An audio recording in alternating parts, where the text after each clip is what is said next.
related courses to maritime in Singapore Poly. In the next slide, in this slide, you see RP. If students are interested in hospitality courses or want to attend a school specialized in sports, they can consider Republic Poly.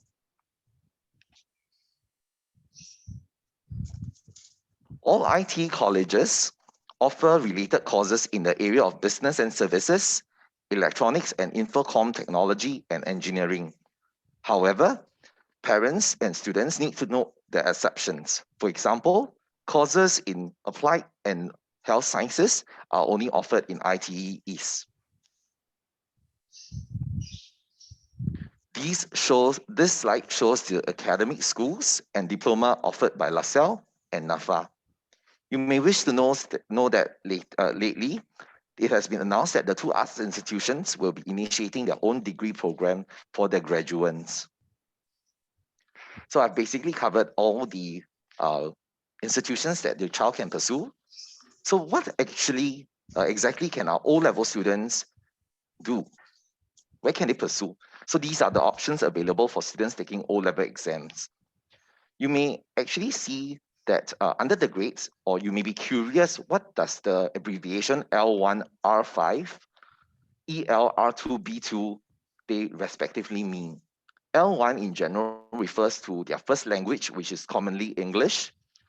For R, it refers to the relevant 5 subjects. For B, it refers to the best 2 other subjects. If you can notice, there's a general trend for the subject requirement to be a pass in English and a pass in math as well. So just take note on the 2 important subjects. Do note that all admission for the O-level students are dependent on the O-level results. Next slide, Cindy. Okay. Besides the normal route where students can get to choose their institution or course of study only after the release of the O-level results, students can take part in the early admission exercise to secure a place in the course or institution of choice. For JC, it is the direct school admission or DSA. You can work with your child to find out the details, what each JC is looking for their DSA. Otherwise, students can pursue the EAE to Polytechnic or the ITE. It is particularly for students who have the aptitudes and interest in specific fields of study. For our NA students, these are the options available for them. Instead of progressing to Sec 5N, students can choose the next few options. For example, 1, the PFP, which is the Poly Foundation Program, which is a 1-year program that prepares students for poly education.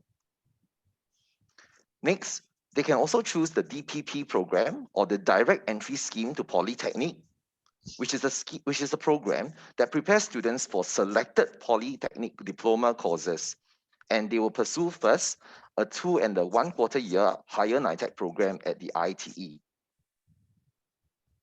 For the arts, for students interested in arts, they can pursue the NAFA Foundation Program, which is a 1-year program as well, that prepares them for the entry to NAFA. Otherwise, they can choose the ITE, especially if they have to pursue more hands-on learning. These are the general qualifications for the students to enter based on the respective routes. So you also see under grades, you have the EM, EL, MA, D3. So it generally refers to English language, maths, and there's 3 other subjects. Okay. Of course, the subject requirements do vary depending on the course of study opted by the child. For NT students, they will pursue the 2 or 3-year IT program depending on the number of N-level passes. For now, Students with excellent grades during the NITEC, they can get to go directly into the Polytechnic, bypassing the 2-year higher NITEC course. So understanding all the pathways that your child can choose, prior to the actual end of O-level exams and the results, what can our Sec 4 or what can your child do? The Sec 4 and 5 students can actually participate in the early admission exercise to the ITE. Next slide. Or otherwise the EAE to Poly, or else the DSA to JC. This slide, you see a summarize of the timeline.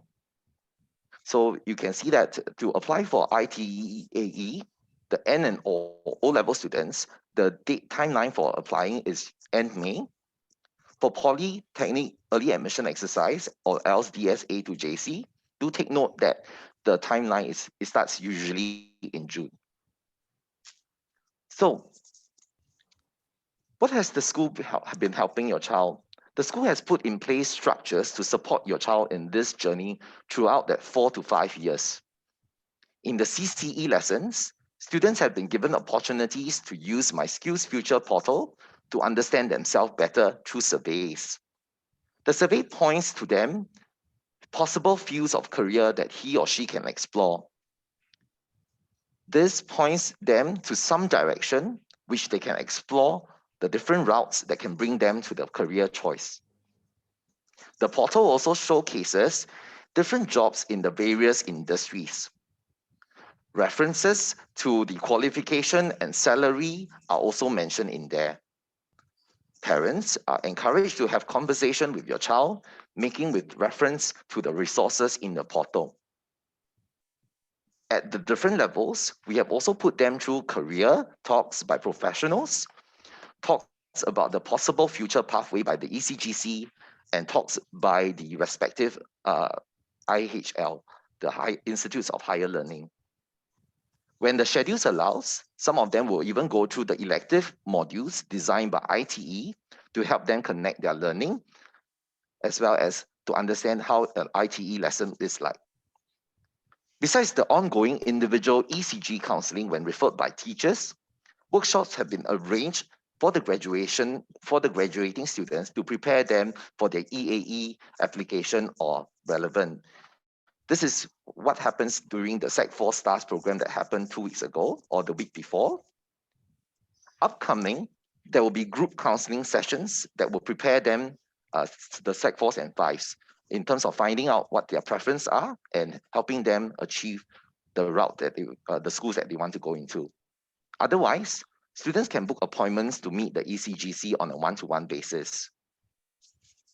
I will now pass the time to Mr. Seng, the Assistant Year Head for Sec 4 and 5, to continue sharing.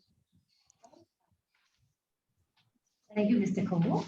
So before we pass the time to Mr. Seng, we would like to show you a video that provides a summary of the different pathway, as well as the different admission exercise that Mr. Koh has said earlier. So take a look at this video. We will also pack the slides onto our school website within 1 week. Okay, so not to worry about the slides.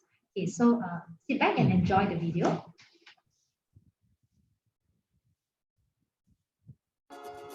Coming to the end of your secondary school journey and wondering what your next step is? Whether you prefer something hands-on or academic, the post-secondary education landscape offers various options for you to pursue your passion. So how do you decide? First, consider what are your interests and abilities? Knowing your strengths and interests will help you decide on the course or subjects to study after secondary school. When you pursue something you're good at and have interest in, you're more likely to enjoy what you're studying in your post-secondary institution. Next, ask, how do you learn best? And what do you want to do after you graduate? If a hands-on approach to learning suits you better, consider going to the Institute of Technical Education, Polytechnic, or one of our arts institutions. With your NITEC, higher NITEC or diploma in hand, you will have the necessary skills and industry knowledge to earn your keep. Of course, if you prefer to deepen your knowledge in your chosen field after graduation, you can further your studies in poly or university. If the creative arts is your calling, LaSalle College of the Arts and the Nanyang Academy of Fine Arts offer publicly funded diploma programs. You can even further your passion with the degree programs offered by these arts institutions. However, if you prefer an academic environment, Junior College or Millennia Institute would suit you better. With an A-level certificate or the International Baccalaureate IB diploma, you can further your education at a uni or poly.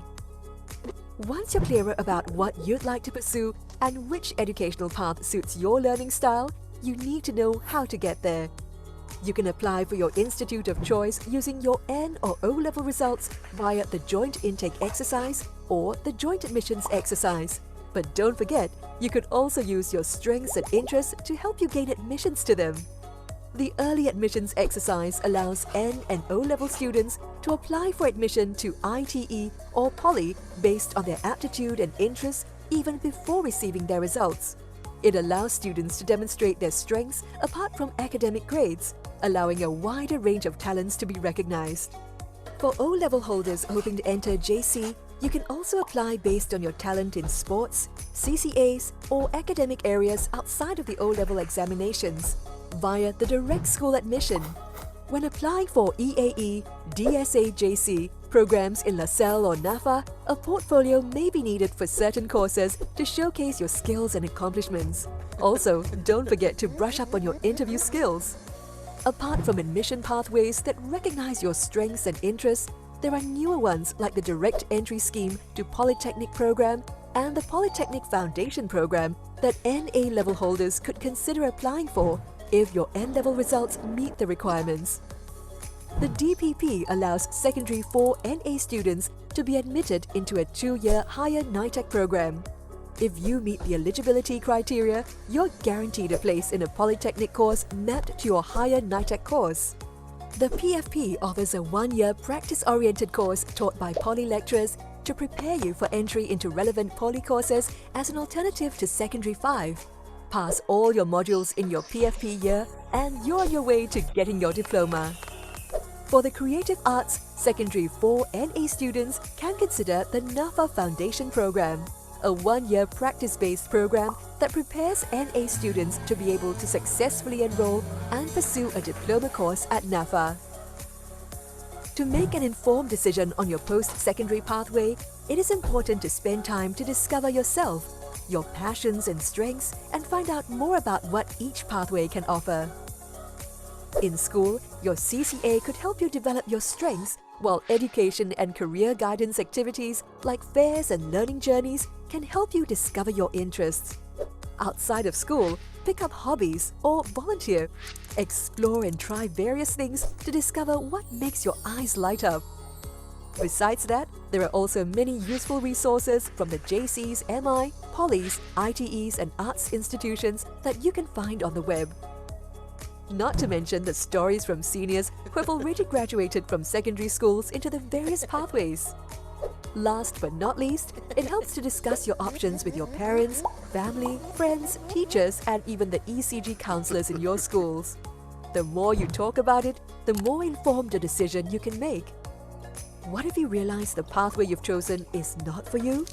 Don't worry, it's not cast in stone. The post-secondary pathways in Singapore offer flexibility. Many people have moved from Poly to JC and vice versa.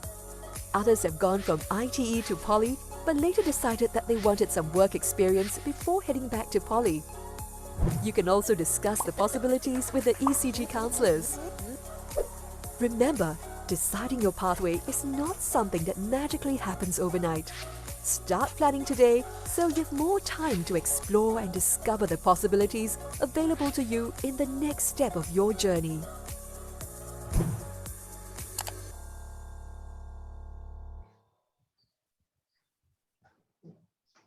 Thank you, parents. Hopefully that you have a better understanding after the video is shown. Okay, I've seen some of the questions on the questions segment, and one parent has requested for the timeline again. So I'm going to show it again for the timeline for this set 4 and 5. So you can take a look over here. So for the May, there will be that ITE EA application for N and O level students. Okay, at the time, we also have our media exam internal. The dates will be confirmed and sent to you again via the PGF as well as our letter. In June, follow that, there will be the O-level mother tongue exam if your child is sitting for the mother tongue, O-levels.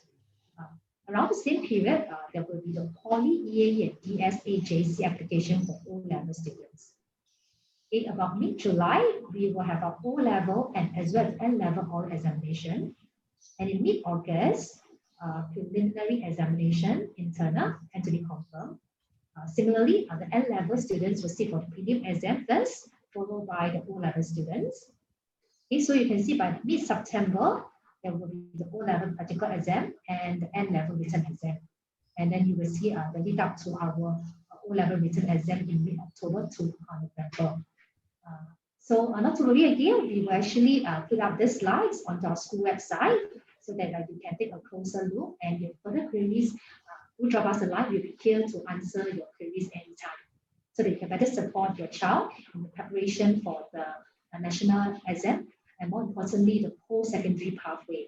So now I'll pass the time to our assistant year head, set 4 and 5, Mr. Sung, to tell you how that we parents can actually support our child for the next level of the journey. Okay, please also continue to post us questions in the question part so that we can actually take the questions after the Mr. Sung presentation for the Q&A segment. So I'll pass the time to Mr. Sung. Mr. Sung, please. Thank you, Madam Lam. I'm Mr. Sung, and this morning I wish to share with you some resources from the Ministry of Education that will help strengthen our partnership as we work together to support your child in his or her graduating year. I'd like to share this 3P approach to guiding your child. Together, we will help your child realize his or her potential, discover his or her passion, and explore the various pathways available to your child. Here are 7 points to note when you support your child in this journey. For more details, you may refer to the link located near the bottom left corner of this slide. Parents, I wish to thank you for submitting the questions that you have via the PGF earlier on. This allowed us to customize today's presentation when we share resources with you. Here are the 3 top questions that we got from you. Question 1, how can I motivate my child to do his or her best? Question 2, how can I encourage my child? And third question would be, how can I help my child manage his or her stress? Question 1, so about motivation. If your child shows some of these signs in the first column, for example, if you find that your child is distracted by digital devices, you can try maybe to set some rules together, have that conversation. For example, if they completed a piece of work, they could have 10 minutes of play.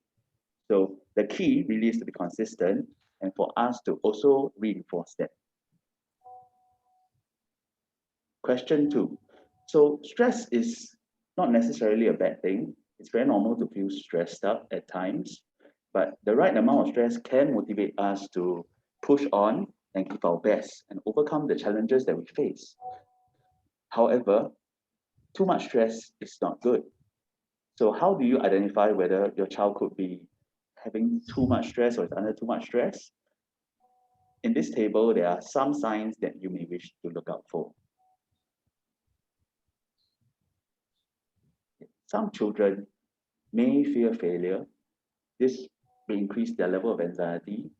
So again, so they could be displaying some traits or saying certain things like what is displayed here, and you may want to watch out for that. Question 3, about helping your child managing his or her stress. Really, it's about having that conversation with your child, being present, supporting them, and having some practical support. You could also share one example that you managed to deal with stress, how you managed it, and how to stay positive in the face of challenges. Lastly, we reassure a child that they are always loved and they're always accepted, regardless of the exams, how they perform. Because really, it's very normal to feel stress. especially during the examination period, because it really matters to them. Cheer him or her on for every little bit of effort that they put in. So if you do require more help or more advice, we do have school counselors that you can seek help from. Polling our O-level exam, when you all register, start registration. Hi, Mr. Jean. I think your mic is not muted. Thank you. Okay. Sorry for the interruption. So for more tips like this, you may refer to parenting.with.moesg on Instagram. So this is another resource that you can tap on. With that, I end my segment and I pass the time back to Madam Lam for Q&A. Madam Lam, please. Thank you, Mr. Sung, for sharing about how parents can actually support their child. And in Serangoon side, we call them stars. So it's really walking with our stars to let them shine. So there's some question that was posted by some of you, and we would like to answer the questions here so that every parent can also understand, have a better understanding. So the first question, I will invite Mr. Dennis to answer. One question is, can you present about the demand and salary of the various jobs? This will complement the interest and passion of the children in making informed decisions. Okay, Mr. Koh, would you like to invite you to answer this? Thank you, Ms. Lam. I just wanted to highlight to parent or reiterate to parent that once again that the My Skills Future portal shows, which is quite interactive, actually it shows a summary of the various jobs available in the various industry. I actually shared the link to the website in the response that I gave to one of the parent. Let me pull out the name of the parent. I think it's Ted, Mr. Ted Tran. You can refer to the link there. So you can refer to the link to actually find out the various jobs in the different industry. When you go further in, it shows the qualifications required to take up that job and the rough salary range.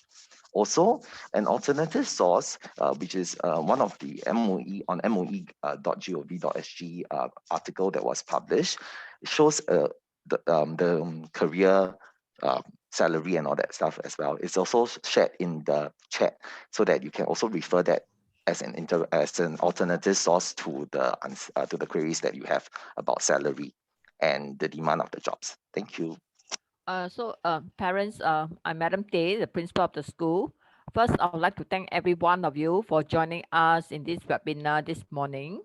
Regarding the question that Dennis had just answered, I'm sure it is a question on many parents' minds. So we will also post the link on our school website, just for everybody's information. Thank you, Dennis. Thank you, Madam Tay. So another question, if the student is interested to enter into JC, how can the school assist the student on the DSA to JC? Okay, I'll invite our ECGC counselor, Mr. Christopher Tan, to answer this question. Mr. Tan, please. Thank you, Ms. Chan. Right, so can I maybe share the screen with you? I think it's easier for me to actually navigate through and discuss this through some screens, some PowerPoint slides. Yeah, thank you. All right, so let me just go straight to the slide itself. Here. All right, I think many parents, I think they are very kind of supportive of their students, their child to actually go to JC or by the DSA pathways, or maybe even to the polytechnics via the VAE. And I think as parents, we want the best for our kid, and we want them to actually go into the course that actually matches with their interests and strength. So I think I guess you have gone through that discussion with your child, and I think JC path seems to be a good path for your child. And I think DSA has a lot of advantages, especially if you identify your child to have certain strength in certain areas. So different JCs, there are 18 JCs in total, spread around Singapore. And each JC has a certain specializations over certain areas that they want to develop in terms of talents. So we are talking about this JC path. So if your child is successful in actually getting into JC by the DSA route, and if he or she is able to actually confirm that placement by actually meeting the entry requirements, basically entry requirements, he or she needs to pass the English, Math, and Mother Tongue, and must have a L1, R5 less than or equal to 20. So if he or she satisfies the requirements in the O level, she's not allowed to actually take part in the JAE. That means the option is kind of sealed that he or she will be going to JC.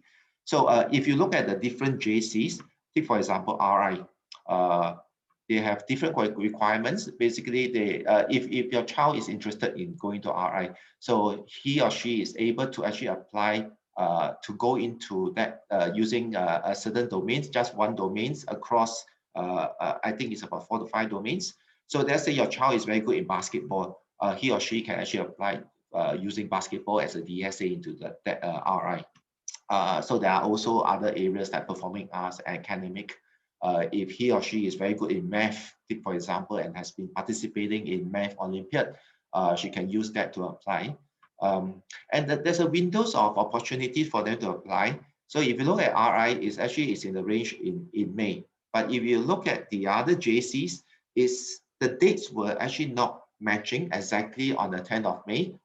There's a few days of variations. So if you are kind of interested, okay, I want to go to certain JC, you need to regularly go to the JC website, DSA website, and understand when is the, and keep yourself updated, when is the application opening, and then you apply it. So the next question is, okay, in that case, what is the school helping my child to actually apply for these various DSA's application? Because as 18, effectively, theoretically, you can apply 18 of them. But that actually takes a lot of time for your child to actually take away from their study time, actually apply, because on top of the application, which is a really quite time consuming itself, because each JC will require different requirement, a set of different requirements. Some JC require the child to have a personal statement. Some require them to write a 300 words statement, some maybe 500, or maybe some is 1,000. So each with their own requirements. So what we can do from our school is to actually coach the child to develop, to actually sharpen that personal statement, so that will increase his or her chance of actually getting into that course of a choice, that JC of a choice. The other thing is that, for example, just to illustrate another JC, if you look at Hwa Chong itself, the domains, they call it categories instead of domains. But then in that perspective, it's kind of slightly different. There's a bit of overlap, but you'll see that there's more categories here. There's leadership. Like take for example, your child is in a CCA leadership position.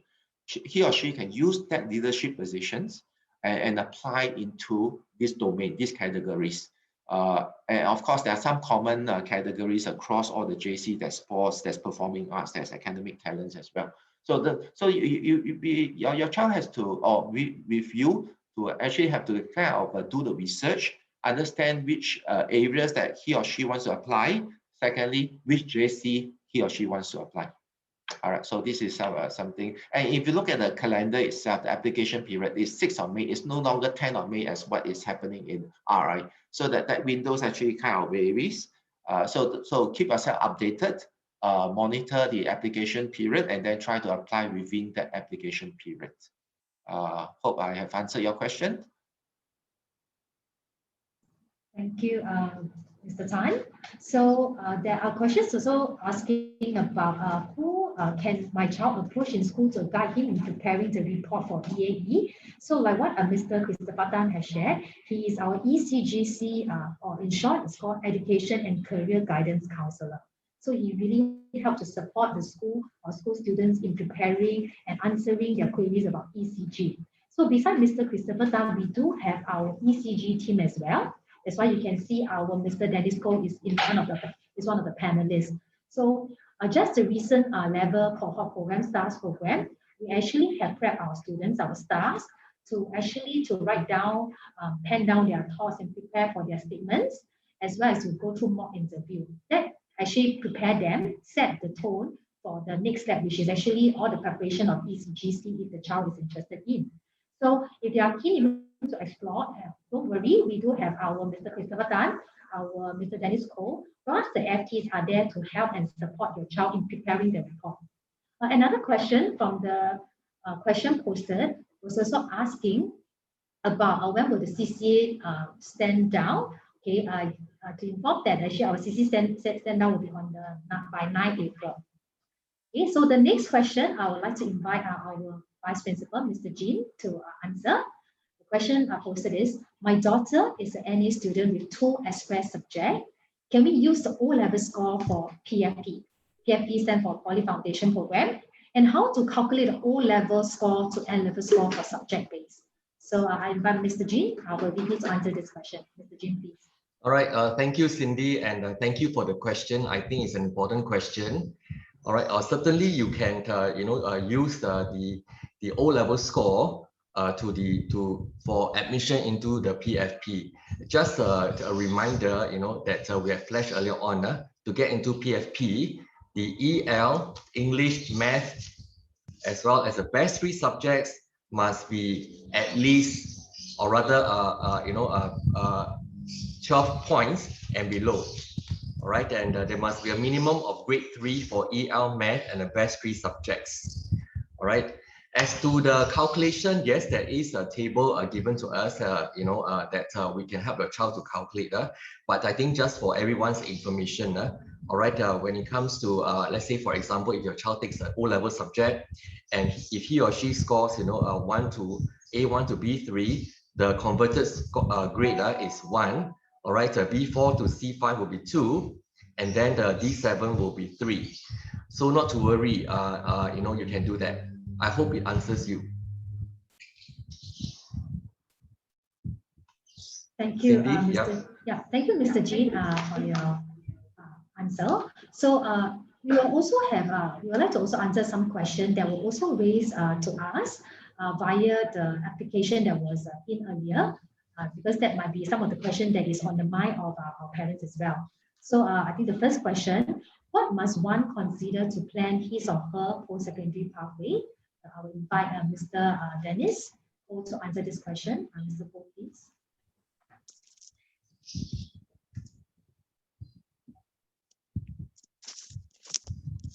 So how do you actually prepare the students for the different pathway, right? First of all, we need to actually have a conversation with the child to find out from him or her what is the area that he or she is really passionate in. After that, then we need to actually take a look at the options that can bring him to that aspiration. That means, is it a course offering in the poly or ITE, or are there a specific or are there similar or relevant or related courses that is around it in the polytechnic that she or she wants to go to? Then find out the subject, the entry requirement. For example, just now I was sharing the ELMA. EL R2 B2, so you need to calculate like English, how many grades, how many marks will she get or he get, the 2 other relevant subjects, and what about the best grades of the other 2 best subjects. Then do a calculation. Then after that, set a target on which subjects can he work with based on the number of subjects that your kid is offered.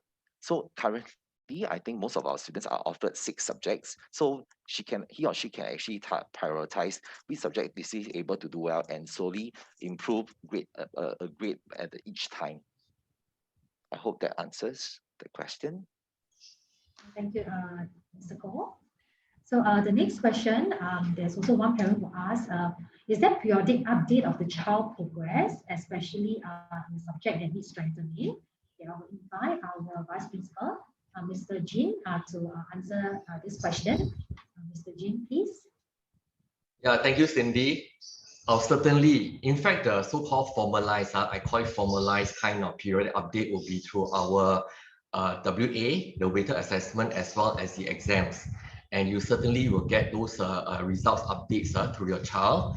And if there's a need to, in fact, we even call up parents to have a conversation with us. We do meet with the students as well. And it's not just that. I'm sure at any point in time, all right, when the teachers feel that your child needs help, and we need to inform you to let you know.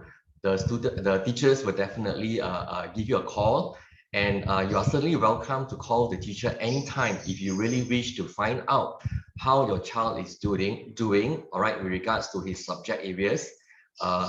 Yes, just call up the subject teachers, call up the form teachers, or for that matter, you can even call up the school leaders, so that we can actually ask the relevant teachers to get back to you. So not to worry. I hope it answers your question. Thank you. Thank you, Mr. Jean. Okay, the next question is for those who have children who have child who is actually musically inclined. What are the options available for the music-oriented student? Okay, I will invite Mr. Christopher Tan to answer this question. Mr. Tan, please. Okay, thank you. So for those children or your child who is actually musically inclined, actually all pathways cater for the music. Take for example, if your child say, okay, I want to go to JC. So in JC, they have we have this music elective program that you can actually embark on for 2 years, and then you actually take your A levels with your music as a subject as well. And then from there, you can articulate into the university pursuing a music degree if he or she wants it. The other option is that you say, oh, maybe I'm interested in the polytechnic. There's kind of various courses in the 5 polytechnics, local polytechnics that actually offer music or something musically inclined kind of subjects. One of which, if you look at the SP Singapore Poly, they came out with a course called Media Arts and Design. So it's accumulations of 8 different diploma, one of which is music production. So if your child is interested in it, within the music productions, the diploma under MAD, they will teach you how to all the various music theory as well as compositions of music. So from there on, you can actually progress further to your further education. And some of you say, maybe my child is not maybe not inclined in that. Can I pursue something other than the polytechnics and JC? The answer is yes. You can actually go into NAFA or LaSalle, which is the environment is very different. They have a diploma course called music, yeah, for both of them as well. So basically, some of the questions the parents may be asking is, in the case with all these diverse music courses that's available in all the different pathways, which is the one that's more suitable for my child? I think the questions will be on his or her learning styles. I think if she wants to, he or she wants to be in an environment where there's when you step out of the classrooms or even out of the schools, there's this arts ambience behind where he or she goes, then I think NAFA and LaSalle will be suitable, because basically it's a targeted, very specialized schools in the arts related domain. So if you want to go to a theater, go to art museums, it's all around that school itself. However, you say, maybe I want something more diversified, then probably the polytechnic may be more suitable, because then you can actually meet students from very diverse kind of studies, from maritime studies, from engineering to aerospace to business, and all the way to applied sciences. So really depends on your child's preferences. Thank you, Mr. Tan. So I think what Mr. Tan is saying is that at the end of the day, we will have to see what our child interest lies in, as well as their learning style. So there are important factors that we need to consider. So writing on Mr. Tan saying about the polytechnic, there are 2 more questions that is also related to poly that our parents are also want to know more. The first question is, I heard that if I accepted the conditional offer of poly EAE, the early admission exercise, and if I realize I still can go to JC, that is that my result meet the requirement of JC that what Mr. Koh shared earlier, can I appeal to go to JC since they say they guarantee a spot in poly for me and I couldn't cancel? Can I still appeal to go for JC? So this is about the requirement. Mr. Tan? Yeah, I'll take that question. I think as a parent, myself, I have children of my own as well. I think it's very logical and very kind of true and quite authentic that basically I think many parents want to secure a placement for their child, so that I think there's less stress for the child, so that I think he or she will just have to meet the minimum requirements to go to that particular pathways. At the same time, I think the various institutions also wanted to be fair to all the students in terms of giving the placement to the child, to any of the students, because giving the placement, that means setting aside a place out of the size of the cohort for a student who is very talented in those areas. So as a result, I think they're trying to balance both of it, and they want to be fair to not only to the child who is actually eligible to apply and who's very talented in the area, but they also want to be fair to other students who actually apply and try to get into those placements. So a balance has to be made. So they actually work on two fronts. One is actually designing the whole EAE or DSA program. So in the design of the EAE programs, they have 4 stages. The third stage is the part that they actually offer that placement to your child, your EAE. If your child is successful, that's on the third stage. You will be given the placement or conditional placements to go to the course of his or her application. And then there's a final stage, which is what we call the withdrawal stage. So it's kind of a cooling off period whereby the child and the parents yourself also are given a time to actually reflect upon it and cool down, a kind of cooling off period to think through, should you continue with it? Because with that kind of cooling off period, you are more conscious about your thought and understand the consequences. Because with that commitment, basically, if you do not withdraw by the periods of the withdrawal stage, once you cross it, it is a commitment by you to the organization and also from the organization to you. So from your perspective, you are committing that, okay, the child or your child is committing that they will go for this course in an event that basically they meet the minimum entry requirements and the aggregate scores. All right, and the commitment from the organizations, from the respective poly, is that they will give you and secure this child, this position, this placement to your child once he or she meet these requirements. Yeah, so it's a mutual engagement, mutual commitment. All right. So because it is a contractual mutual agreement, once you actually get your results and if your child met the requirements, the poly will just initiate and send an SMS to you that your placement is confirmed. All right, so that's the commitment. And he or she doesn't have to participate in JAE.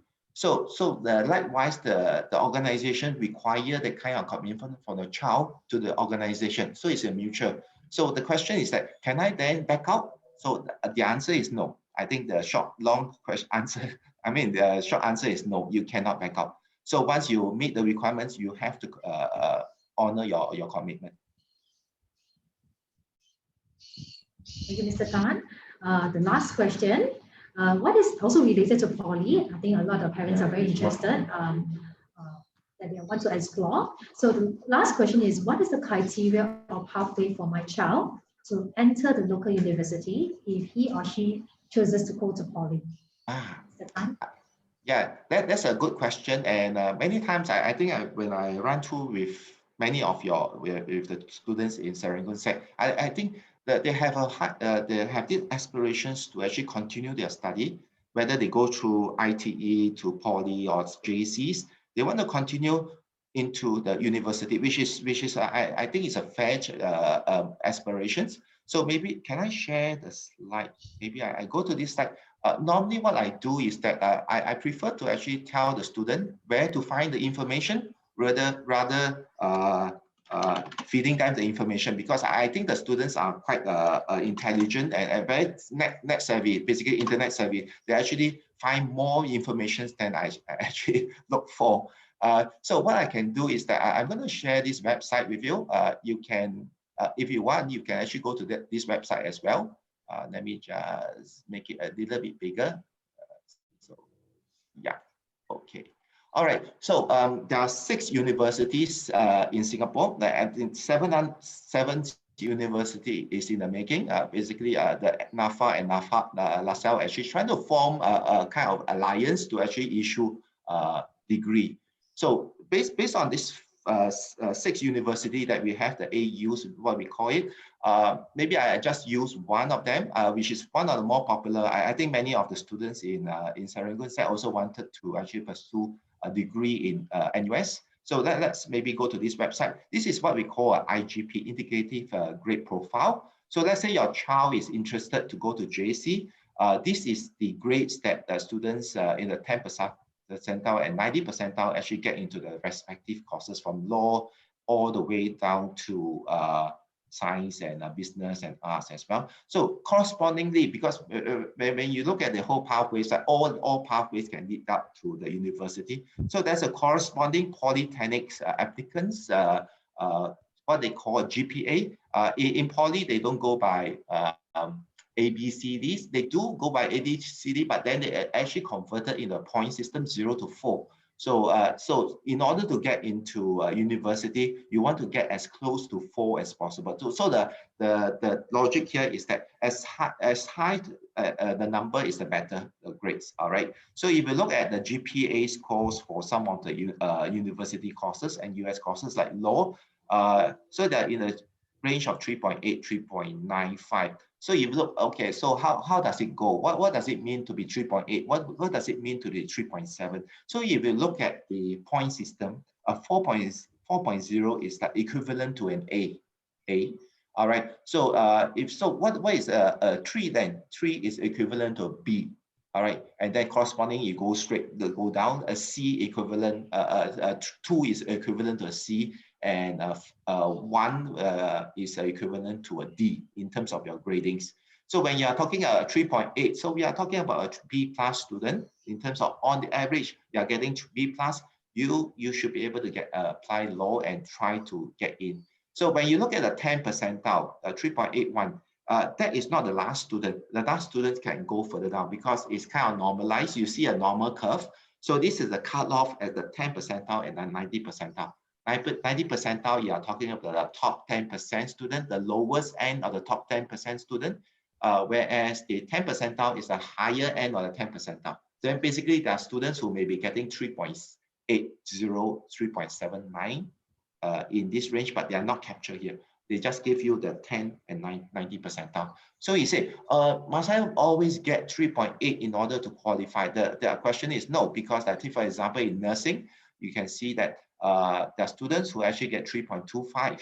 All right, so slightly above B. All right, B+ is like a 3.5. So slightly above B, they actually get qualified and got into get enrolled into nursing. So there are all these are different numbers. So the question is that what numbers, what should I get in terms of grades? I think the answer is as high as possible. But then the question is that, okay, what grade am I, if I get this grade, am I eligible to apply? The answer is yes and no. Really depends on the course you are applying. So let's say you are applying a medicine, of course, I think you have a higher grades, right? But then you say, maybe I'm not interested in medicine. Maybe I'm interested in a bit more arts related. Maybe a 3.65, I think is manageable. But you will see, what about, I see some boxes that's in hash. What does it mean to be hash? Basically, there are students who get enrolled into the course, but because the sample size is too small. In statistics, I think, for example, when you're talking about a class of 40 students, they say, okay, what's the average score for math? That may be 75%. Oh, that's fine, because the sample size is big. But then you say, maybe for 2 students, what's the average between these 2 students? It doesn't make sense because there's only 2 students, the sample size is too small. So when the sample size is too small, they don't publish the GPA score. All right, but there are students who actually got into those courses.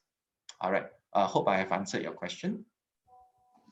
Thanks, Christopher, for your very detailed sharing about how does the child actually proceed from the poly to the local U.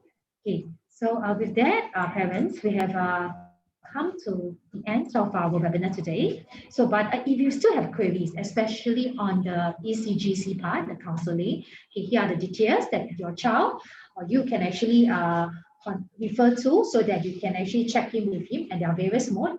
The child can actually have a face-to-face session with Mr. Tan, or the e-counseling or e-appointment. The appointment can actually be made via the email, telegram, as well as scanning the QR code there. The following will be also uploaded onto our school website within 1 week, our slides, as well as our webinar recording. Okay. Lastly, if you still have other queries, do not hesitate. Feel free to drop us a call at this number, as well as an email to our school email address, serangoon_SSS at moe.edu.sg. Okay, Anyone? Cindy, I would just want to say a few things before we close the session.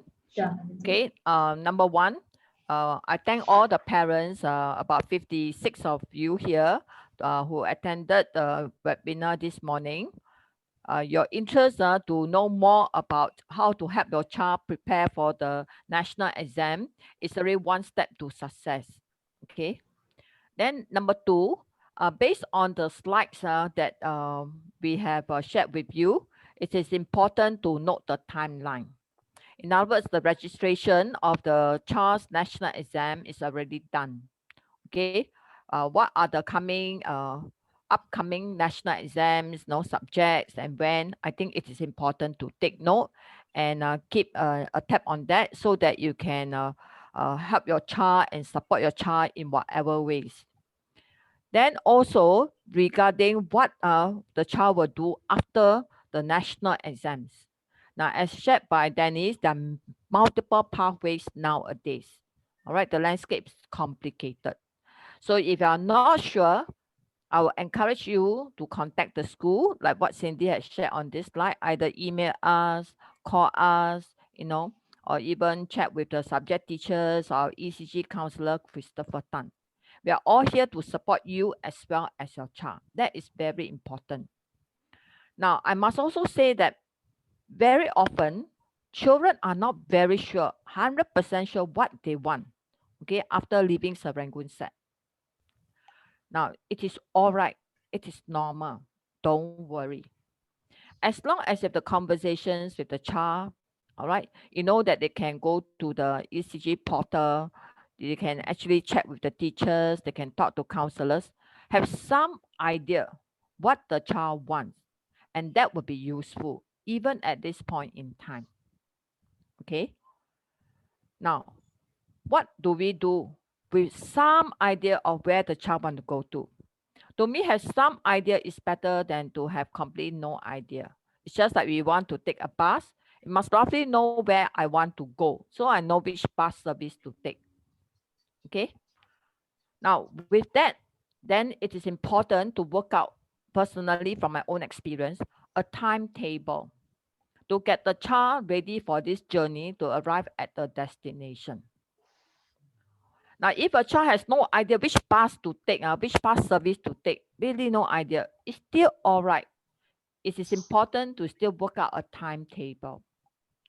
Now, this timetable, if you work out, is a plan to guide the child so that you can support the child in the preparation for the national exams.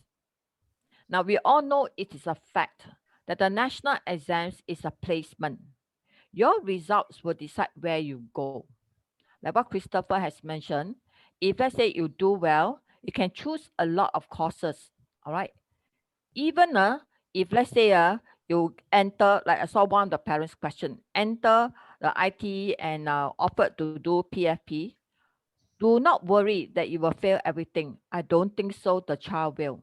Because to enter PFP, your child must have met the criteria. Your child can do it.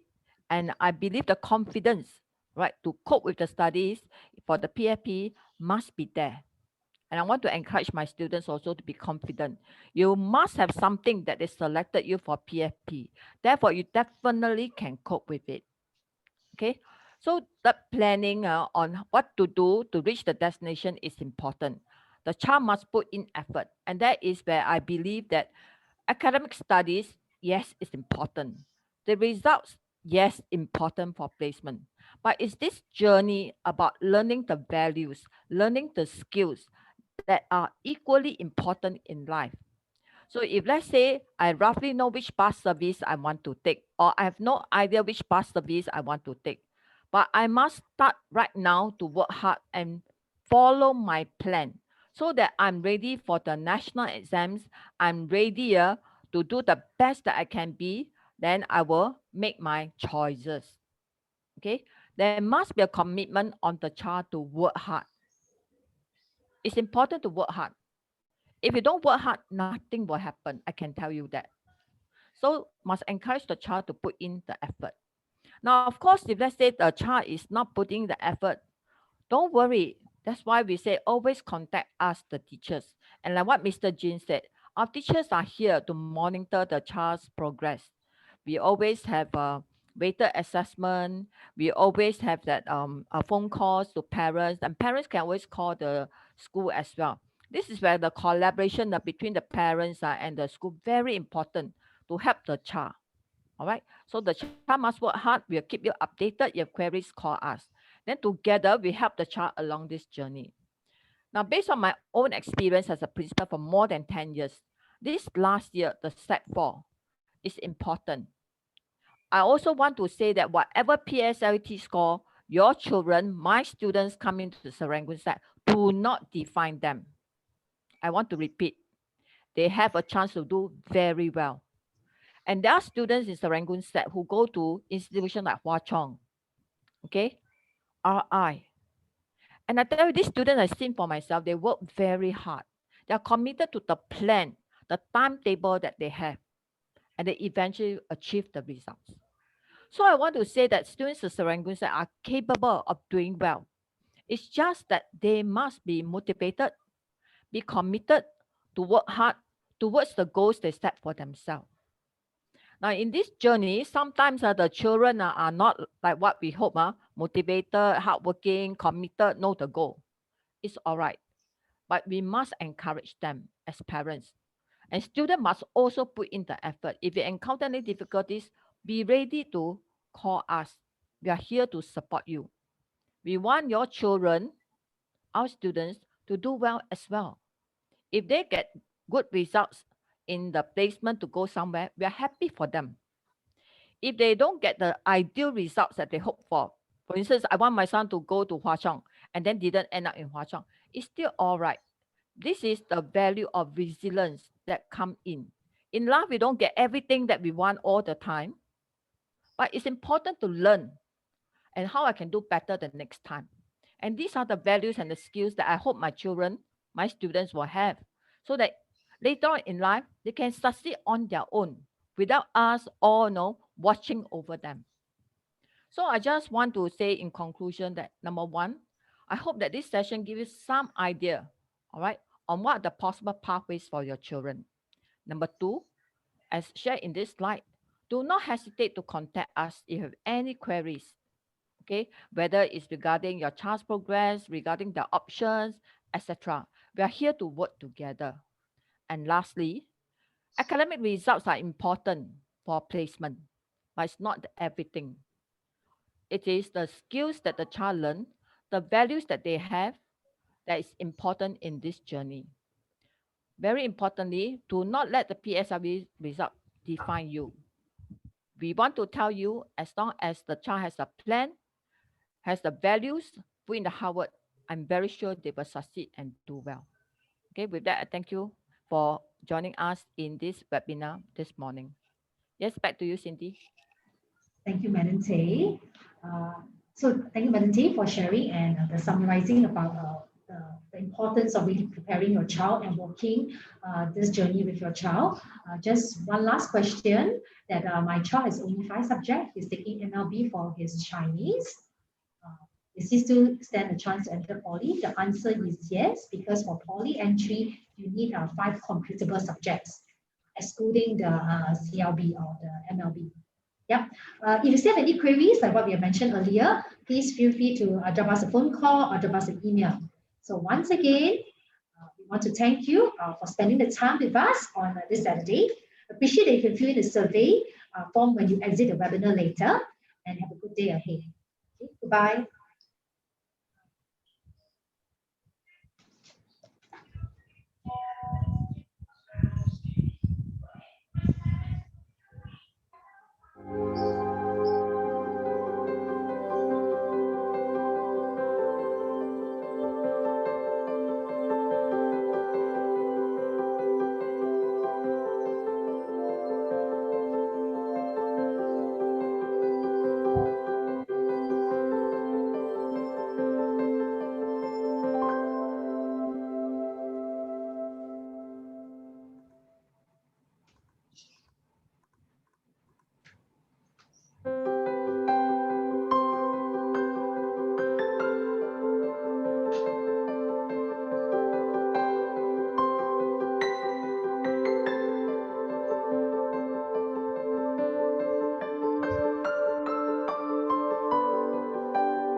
Bye, parents. Have a good weekend ahead. Bye-bye.